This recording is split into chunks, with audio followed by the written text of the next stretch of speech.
Think about the most advanced technology in human history, just sitting right there on your laptop. Yeah.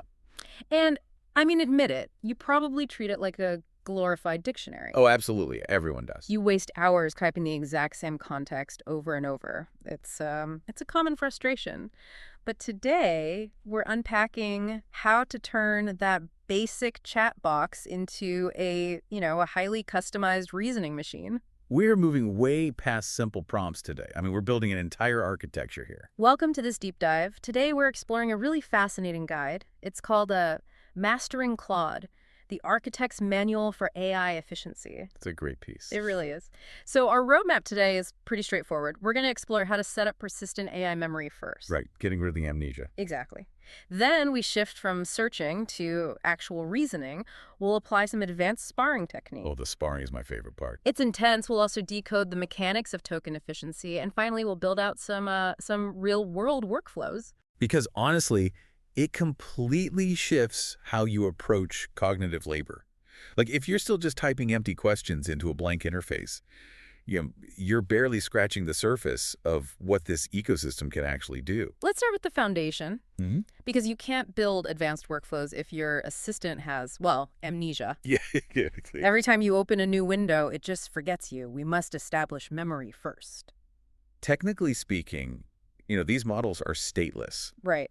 So every normal chat starts from literal zero. Mm-hmm. It possesses absolutely no persistent context about who you are. Which is exhaustive. Totally. You end up explaining your job, your industry constraints, your communication style every single time. I still wrestle with prompt drift myself.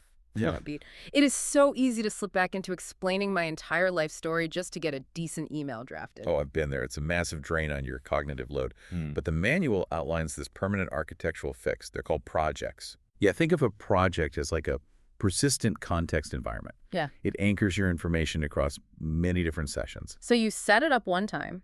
You create a project in the sidebar. Maybe name it, I don't know, marketing strategy or personal finance. Yeah. And from that moment on, all tasks happen inside that dedicated environment. The model initializes already holding your reality in its working memory. Exactly. But people often skip the background building, like just dump beta in. You have to populate that environment's knowledge base really strategically. What does that look like? Well, you state your role. You state your current overarching goals. Like launching a gated community or lowering the customer acquisition costs for a specific demographic. Spot on. And you also define the structural output you prefer. Direct language, minimalist formatting, short paragraphs. And crucially, you tell it what to avoid, like no corporate jargon, no sycophantic introductions. 2-sec silence. We can push the persistence even further with custom instructions. This acts as kind of the operating system for the environment. System prompts are incredibly powerful.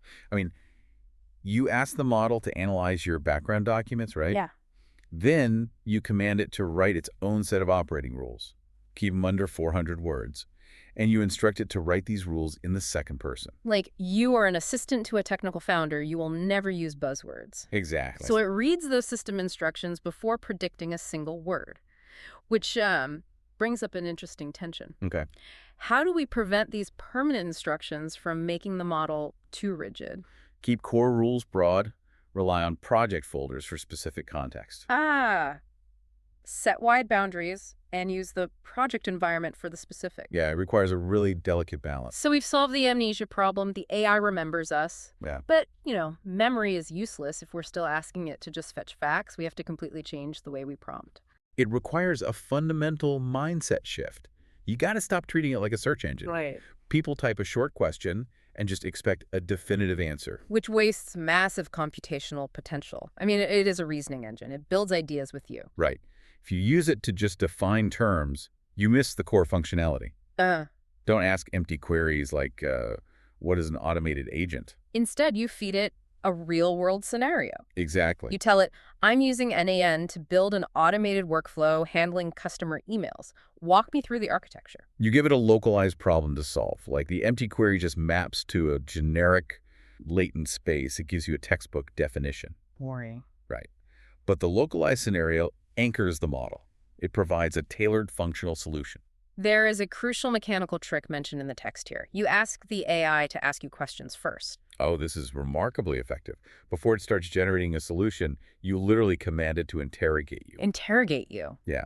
It prevents the model from hallucinating your intent. So, say you propose a workshop on deploying AI workers, but you add a constraint. Mhm. Before it drafts the curriculum, it must ask you the 5 most critical questions it needs to understand your audience.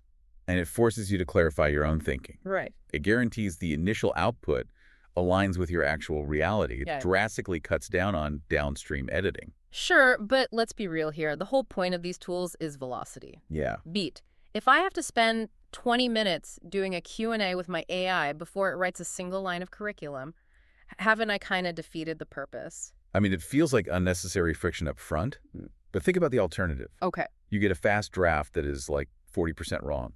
You spend an hour arguing with the model, tweaking prompts, manually rewriting. Yeah, that's true. Upfront alignment shapes the probability distribution. It gets you precision on the very first pass. But does the model ever get stuck in an endless loop of asking questions? Limited to exactly 5 essential questions up front to avoid endless loops. Okay, so fence in its curiosity so it avoids a paralysis by analysis loop. Precision is key. Absolutely. 2-sec silence. So it's interrogating us properly. How do we ensure the output actually sounds human? How do we refine the rigor of the ideas? This is where we implement advanced sparring techniques. Sparring. Yeah. First, we tackle stylistic cloning.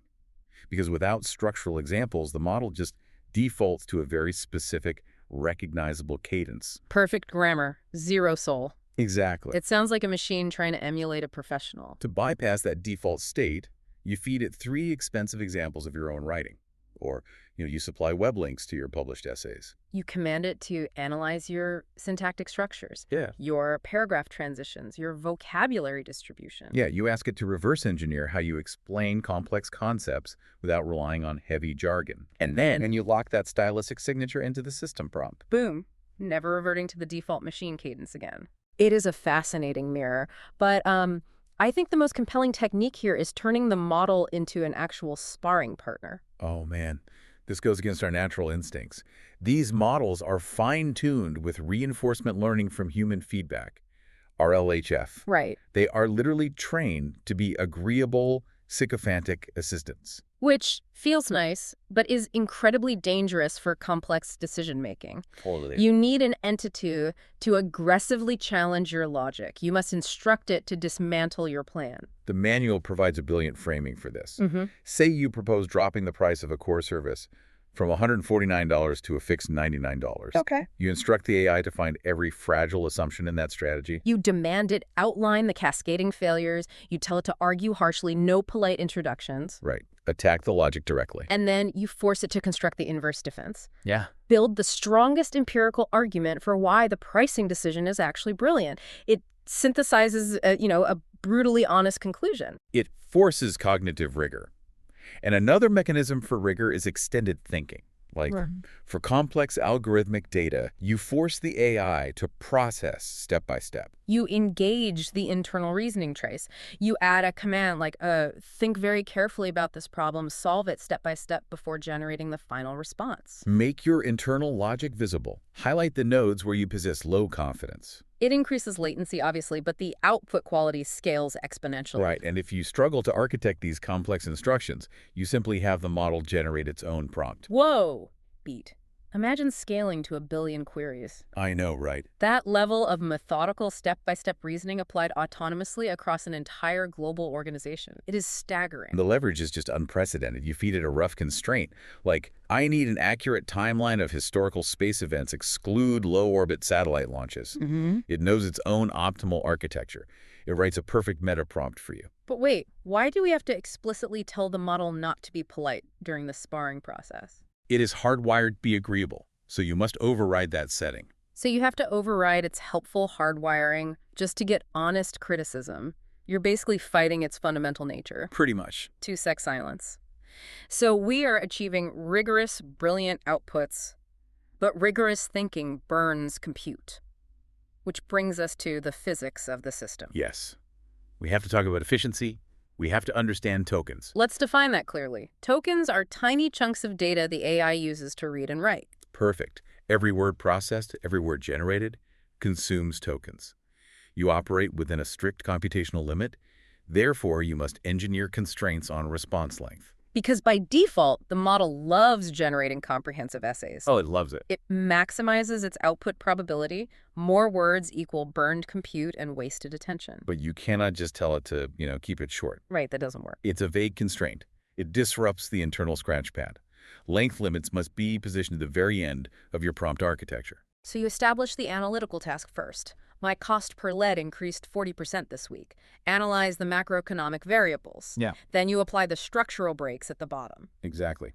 Format the output in exactly 3 bullet points, maximum 2 sentences per bullet, 0 introductory remarks. Hard constraints force condensation. It's like stacking Lego blocks of data. Oh, I like that. Think of your context window like a physical Lego baseplate.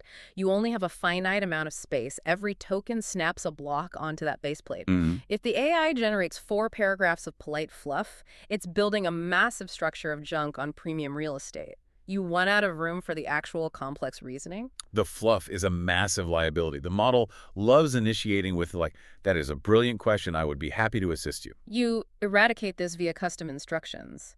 Under no circumstances will you start a response with a compliment. Proceed immediately to the empirical answer. Never append a summary unless explicitly commanded. You establish the rule once, and it preserves your base plate forever. And, you also conserve context by utilizing the project environments. Because we established the persistent memory initially. Exactly. Yeah. Pasting your background context into a fresh window every single day consumes massive token volume. The project environment injects it invisibly. We must also be disciplined about initiating fresh chats. Rarely. If you pivot from analyzing algorithmic creating to drafting marketing copy in the same continuous thread, the contextual data bleeds. It degrades the model's attention mechanism. It increases latency and it burns tokens. Always initialize a clean chat for a new cognitive domain. It drops the localized memory but retains the foundational project rules. Precisely. P2. Why do length constraints fail so often if you position them at the very beginning of the prompt? Constraints at the end force condensation after doing the heavy thinking. Because language models predict sequentially. Restricting length upfront limits their hidden reasoning space before they actually process the data. Bottom constraints let it think broadly before applying that final formatting filter. The architecture of the prompt really is everything. Mid-roll sponsor read. So we have architected an optimized, token-efficient reasoning machine. Now let's deploy it into real-world scenarios. Let's do it. The text outlines several practical workflows that bridge the gap between theory and execution. And I think the most compelling is the Feynman method for accelerated learning. Most technical documentation is fundamentally broken. It relies on nested jargon. It might be mathematically precise, but it is cognitively useless to a beginner. Yeah, it's brutal. The Feynman method forces analogical translation. You instruct the model to explain a highly complex architecture like, say, a Supabase relational database, mapping it to everyday physical concepts. You state you have 0 computer science background. Right. But here's the mechanism that makes it actually work. You command the model to pause after every single analogy and interrogate your understanding. It might map a database table to a physical recipe box. Then it asks you to explain how you would link an ingredient to a specific recipe. It evaluates your response. It dynamically adjusts the complexity of the next node based on your cognitive friction. It iterates until you can articulate the entire architecture back in plain language. It's a profoundly effective learning loop. Wait. This same personalization engine applies to logistics, like travel planning. Standard algorithms optimized for mass appeal. Tourist traps. Yeah, the worst. But by leveraging your project environment, you feed it your actual behavioral constraints, like I'm allocating 5 days to London. Daily capital limit is $150. Then you inject your psychological preferences. I operate with very slow morning cadences. I prioritize independent coffee roasters. I actively avoid high-density tourist locations. And the output is entirely bespoke. It bypasses Big Ben at 8 a.m. It routes you to archetype coffee in a quiet neighborhood. It synthesizes a schedule constrained by your actual biological rhythms and capital limits. It's amazing. Another fascinating workflow is deploying the model as an objective expense advisor. Ooh, we often lie to ourselves about our financial habits, don't we? All the time. but the AI just processes the math. You input your raw categorization data. You ask it to identify anomalous spending clusters. What variables can I eliminate without degrading my baseline quality of life? You ask it to target one specific behavioral shift. It acts as an impartial auditor. Like, it identifies that the $250 spent on late-night Uber Eats is not sustenance, right? Right. It's convenience spending. It highlights the friction points in your evening routine, but because it has persistent access to your professional background in the project, it actively advises you to maintain your software subscriptions. Exactly. It understands those protect your earning potential. Context completely alters the diagnosis. Speaking of diagnosis, deploying the model as a personal thinking partner is a remarkable use case. We frequently seek out conversational mirrors, not immediate solutions, right? You instruct the model to simply absorb the context. You command it, listen to my scenario, ask me probing questions to map the parameters, Mhm. summarize my psychological state. Do not offer a structural solution until I explicitly request one. The example provided is managing burnout from scaling too many digital marketing campaigns. You're paralyzed between automating systems or firing clients. Instead of immediately outputting a 5-step automation plan, the AI exhibits synthetic empathy. Yeah. It interrogates your operational capacity to help you untangle your own cognitive knots. It is profoundly humanizing to have a machine practice active listening before attempting to just optimize you. But does utilizing an LLM as a financial auditor expose you to systemic privacy risks? Always anonymize your bank data before pasting it into any AI interface. Always scrub your personal identifying markers before pasting any financial data. Security is paramount Definitely. to sex silence.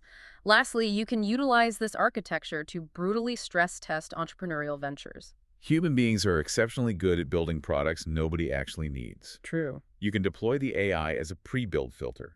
Say you propose launching a paid academy for deploying AI agents. You instruct the model to identify the catastrophic failure points. Analyze why the target demographic will actively ignore this offering. Isolate the single most critical vulnerability. Do not give me generalized macro risks. It acts as an adversarial network against your own confirmation bias. Mastering this technological leap is not about memorizing a repository of magic internet prompts. No, not at all. It's about architecting a system. It requires intention. Establish the persistent context environments. Constrain the model by forcing it to ask questions. Manage your computational footprint. Yep. Deploy it as an adversarial sparring partner. When you execute that architecture, you transform a generic chat interface into a highly customized extension of your own cognitive capacity. You bypass the friction. You interact directly with the logic. The environment is built. The constraints are set. You just have to initiate the dialogue. Thank you for joining us on this deep dive, Deep Beta.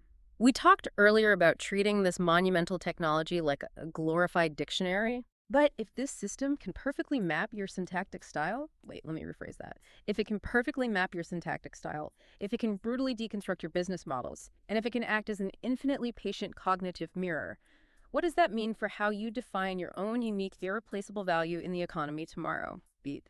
Something to chew on. Until next time, out to your own music.